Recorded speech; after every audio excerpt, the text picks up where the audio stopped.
Assalamualaikum warahmatullahi wabarakatuh. Salam hangat dan bahagia selalu. Semoga Tuhan Yang Maha Esa senantiasa memberikan kekuatan dan perlindungan serta keselamatan kepada kita semua. Amin. Selamat bertemu kembali pada mata kuliah Bioteknologi pertemuan 11. Di mana pertemuan kali ini, kita akan membahas tentang bioteknologi produksi obat. Perkembangan bioteknologi di bidang kefarmasian berkembang sangat pesat beberapa dekade terakhir. Walaupun ada sisi-sisi negatif, terutama permasalahan bioetik dari pemanfaatan bioteknologi di bidang kefarmasian, masyarakat di seluruh dunia sangat berharap bioteknologi di bidang kefarmasian berkembang lebih pesat. Untuk mengantisipasi problematika kesehatan yang semakin banyak, perkembangan bioteknologi di bidang kefarmasian untuk meningkatkan derajat kesehatan manusia telah mencapai keberhasilan yang sangat spektakuler, di antaranya adalah: pertama, yaitu teknologi produksi antibiotik. Kedua, teknologi produksi antibodi monoklonal. Ketiga, teknologi produksi interferon. Selanjutnya, teknologi produksi hormon. Teknologi produksi antibiotik. Bioteknologi dalam hal antibiotik dapat dikatakan telah dimulai sejak penerapan terapi dan produksi penisilin dalam industri pada tahun 1940-an. Sekarang terdapat lebih dari 50.000 jenis mikroorganisme dan lebih dari 100 macam antibiotik yang telah dikembangkan.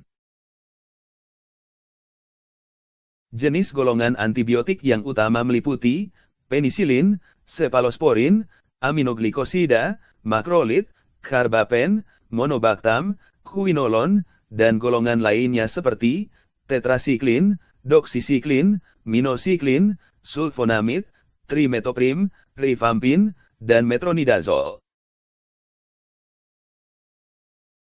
Penisilin merupakan antibiotik pertama dan banyak diteliti mengenai proses seleksi dan mutasi, serta proses fermentasi dalam upaya memperoleh antibiotik yang baik dan lebih murah. Pencarian antibiotik baru dapat dilakukan dengan melakukan fusi sel mikroorganisme yang mampu memproduksi antibiotik. Teknik ini dilakukan dengan cara pengelupasan membran sel mikroba, sehingga menghasilkan protoplas, kemudian dilakukan peleburan sel dengan bantuan bakteriofaga atau bahan kimia. Dengan teknik fusi ini, para ahli telah berhasil membuat ratusan antibiotik. Rekayasa genetika dalam bidang antibiotik juga diarahkan untuk merekayasa bagian DNA yang bertugas untuk pengendalian, yaitu gen yang ekspresinya menghentikan atau menjalankan kegiatan gen penyandi protein antibiotik sesuai kebutuhan. Dari kajian etik, rekayasa mikroorganisme untuk memproduksi antibiotik tidak menjadi masalah. Akan tetapi, produksi antibiotik baru senantiasa dibayang-bayangi oleh resistensi mikroorganisme terhadap antibiotik. Teknologi produksi antibodi monoklonal. Pada tahun 1975, George Kohler dan Cesar Milstein telah berhasil menemukan antibodi monoklonal untuk pengobatan dengan efek samping hampir tidak ada. Karena bersifat spesifik, sehingga mampu melakukan reaksi antigen antibodi secara spesifik. Manusia yang tidak terdapat gangguan sistem imunitasnya akan mampu membuat antibodi yang spesifik terhadap suatu benda asing yang masuk ke dalam tubuh, di mana antibodi ini dibuat oleh sel B yang terdapat di kelenjar getah bening. Penggunaan antibodi monoklonal sangat penting pada penyembuhan penyakit yang mengakibatkan turunnya fungsi sistem imunitas, seperti penyakit kanker, AIDS, dan penyakit defisiensi imun.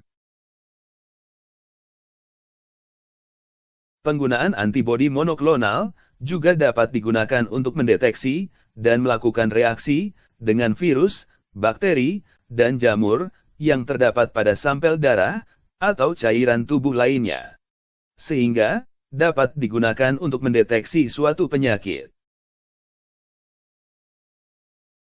Teknologi produksi antibodi monoklonal dipacu dengan keberhasilan para pakar untuk membuat hibridoma, yaitu fusi antara dua atau lebih sel B, sebagai penghasil antibodi setelah diberikan glikol polietilen. Dari kajian etik, rekayasa dan mengembangbiakan sel B tidak menjadi masalah. Akan tetapi, permasalahannya terdapat pada pendeknya umur sel dan sulitnya isolasi serta purifikasi antibodi monoklonalnya. Teknologi produksi interferon.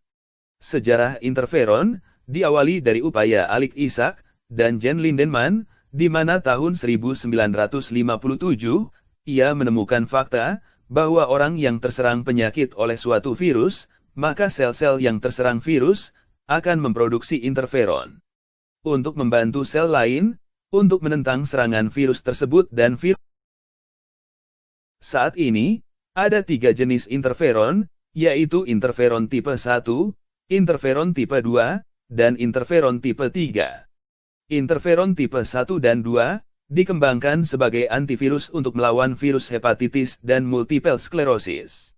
Sedangkan interferon tipe 3 dikembangkan sebagai obat beberapa virus dan jamur. Sebagian besar interferon diproduksi dengan cara menginfeksi sel darah putih dari donor darah dengan virus untuk memacu pembuatan interferon oleh sel-sel darah putih tersebut. Dari kajian etik, rekayasa dan mengembangbiakan sel darah putih tidak menjadi masalah. Teknologi produksi hormon. Hormon adalah zat kimia yang dihasilkan oleh kelenjar endokrin. Kelenjar ini merupakan kelenjar yang tidak mempunyai saluran, sehingga sekresinya akan masuk aliran darah dan mengikuti peredaran darah ke seluruh tubuh. Apabila sampai pada suatu organ target, maka hormon akan merangsang terjadinya perubahan. Keberadaan hormon di dalam ilmu hormon dapat diklasifikasikan menurut sifat kimia, mekanisme aksi, sifat aksi, efek, dan stimulasi kelenjar endokrin. Kategori hormon ini dibagi menjadi 6 kelas, yaitu hormon steroid, amina, peptida, protein, glikoprotein, dan eikosanoid. Insulin dan hormon tumbuh manusia saat ini dapat dihasilkan dari bakteri E. coli yang telah direkayasa materi genetiknya.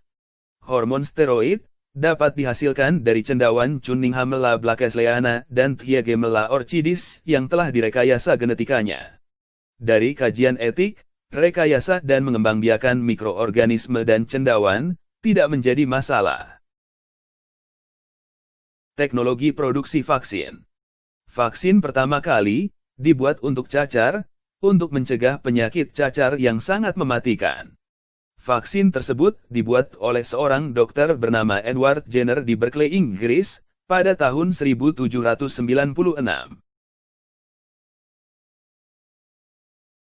Vaksin biasanya mengandung virus atau mikroorganisme yang telah dilemahkan atau telah dimatikan, yang apabila diberikan pada manusia akan menyebabkan pembentukan antibodi.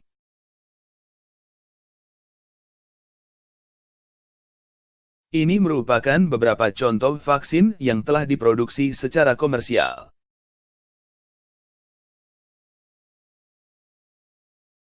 Teknik pembuatan vaksin telah dikembangkan dengan kultur jaringan. Dari kajian etik, rekayasa dan mengembangbiakan bakteri, virus dan protozoa tidak menjadi masalah. Teknologi produksi bahan alam. Teknologi ini dikembangkan untuk memproduksi metabolit sekunder yang banyak terdapat di tumbuhan, bakteri, dan jamur, baik yang terdapat di laut maupun di daratan. Teknik pembuatan senyawa obat juga telah dikembangkan dengan kultur jaringan. Dari kajian etik, rekayasa dan mengembangbiakan tumbuhan tidak menjadi masalah.